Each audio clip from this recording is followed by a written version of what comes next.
Now we're headed to the Turks and Caicos, where we have an update on an American facing prison time after airport security found ammunition in his suitcase. And now he's speaking out about the experience, describing it as a nightmare. It's been nothing short of a struggle, a nightmare. This morning, an exclusive interview with Americans Brian Hagerich and his wife Ashley, as Brian faces sentencing what could be a dozen years in a Turks and Caicos prison after airport security here found ammunition in his suitcase back in February. When you see them grab the box of ammo and you realize that it's in there, what's the first thing that goes through your head? Just complete utter surprise, shock. I was honestly unsure of what's next.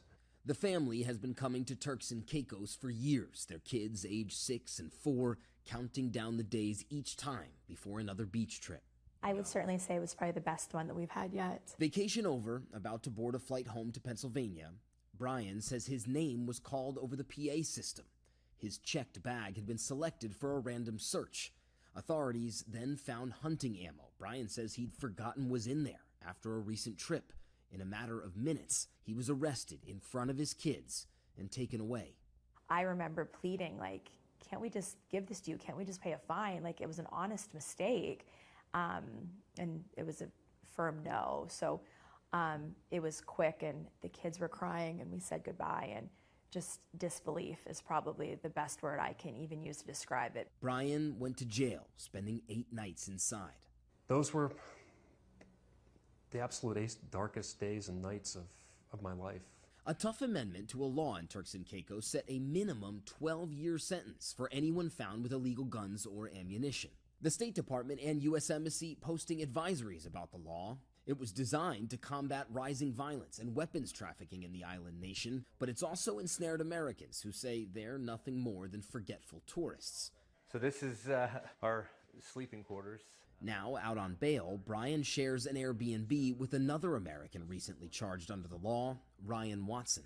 This is probably the loneliest I've ever been in my entire life. To have somebody that's experiencing the very same thing as you, it gives you some bit of support. Both men are fathers of 2 young kids, children who understand their dads aren't home, but don't really get why. The first question I'm asked at the start of every day, and the last question I'm asked before I put my kids to bed at night, is, when is my daddy coming home? Brian missing major milestones, including both children's birthdays. He's scared he won't get to see his daughter graduate kindergarten, or even possibly high school. 12 years is a long time, and just all those special things, you look forward to as a parent, knowing that you potentially couldn't be there for those. That's what keeps me up at night. A court will soon decide Brian's sentence.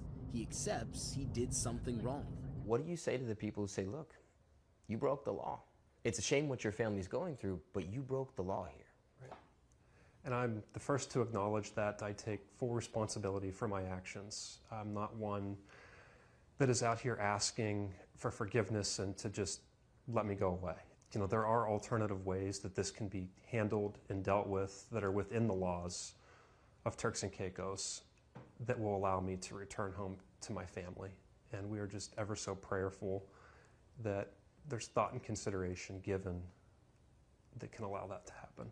I just ask for a little grace from people to understand that we're all human, and this was an honest mistake. I'm a good person. We love this island, we love the people, we love the culture, everything about it. One honest mistake, to please don't let that define me for the next 12 years.